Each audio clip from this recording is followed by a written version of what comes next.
Kain na tayo guys. Ayan ang aking ginataang mais with hipon. Ayan.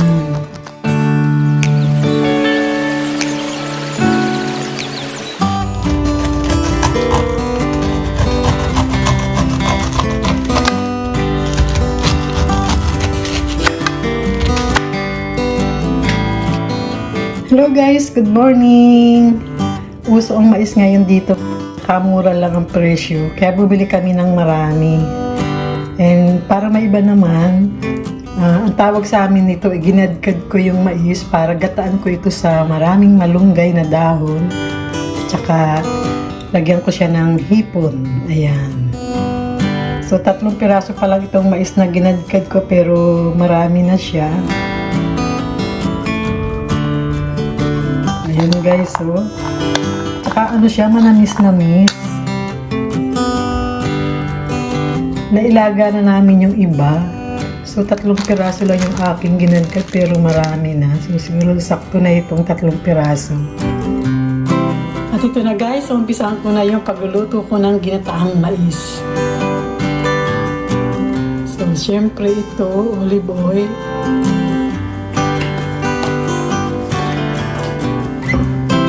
Simple lang yung aking sangkap at alam nyo ba na first time kong gagawin ito. Kadalasan nilalaga lang namin itong mais. So, subukan kong gumawa ngayon o magluto ng ginataang mais.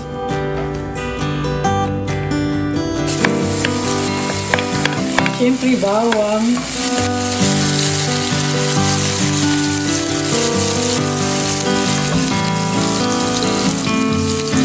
Ito, bawang, sibuyas, kamatis, and kaunting pampasarap. Gulay na petsay dahil wala akong dahon ng malunggay. Naubusan ako, hindi ako nakabili ng malunggay kahapon. Kaya petsay na lang yung aking ilalagay na gulay. Pang toppings ko dito sa ginataang mais.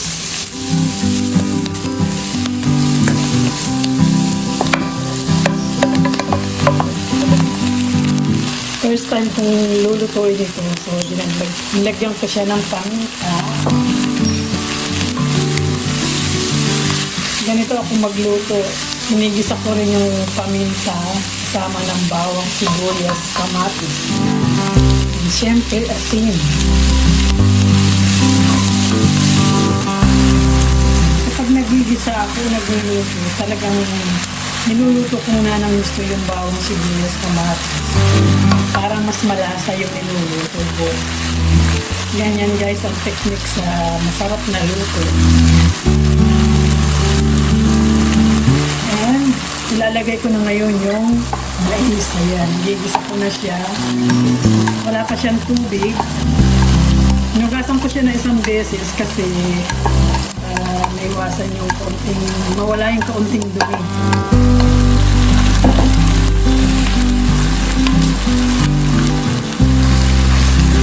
So, kailangan ko lang palambutin itong mais bago ko siya lagyan ng gata ng niyog.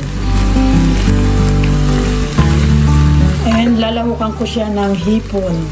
Kasi may natitira pang hipon dito sa aming rep, kaya yan na lang ilalagay ko. Ayan na guys, kumukulo na. Pero hindi pa siya gaano malambot. Sa mga 5 minutes pa.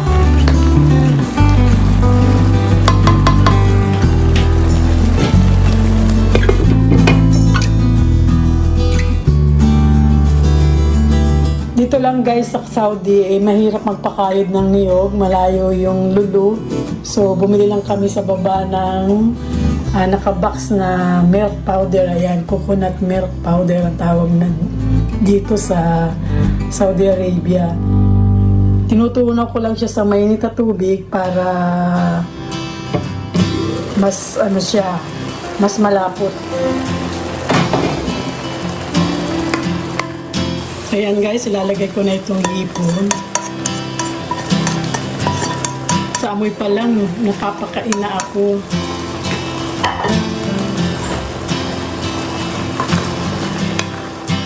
So Ito na guys, lalagay ko na yung powdered milk, coconut powdered milk.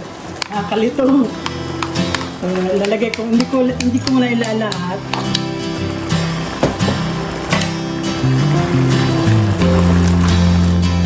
And isusunod ko na itong dahon ng petsay. Ayan.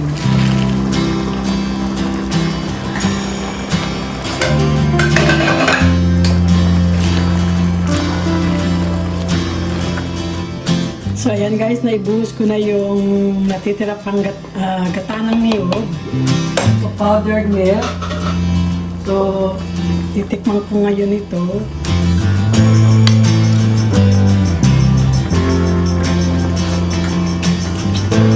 Ang sarap. Kahit ito lang ang papaking ko, wala nang kanin. Ayan. Kasi mais ito, ginataang mais. Ayan.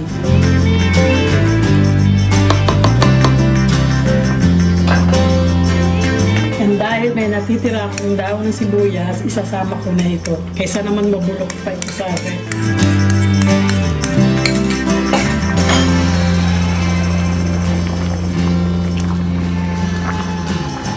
So ito na guys, yung aking ginataang mais. First time ko magluto nito ngayon. Nasanay kami ng puro laga lang mais para madaling kainin. Pero ito ngayon, ginataan with hipon and petsay na dahon. Ayan. So kunting kulo na lang and pwede nang kumain. Yay!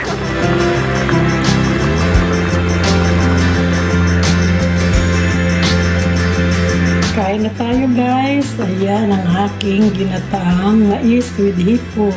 Ayan. Wow! Kahit ito lang ang aking kainin. Wala nang kanin. Huh? Ayan guys. Oh.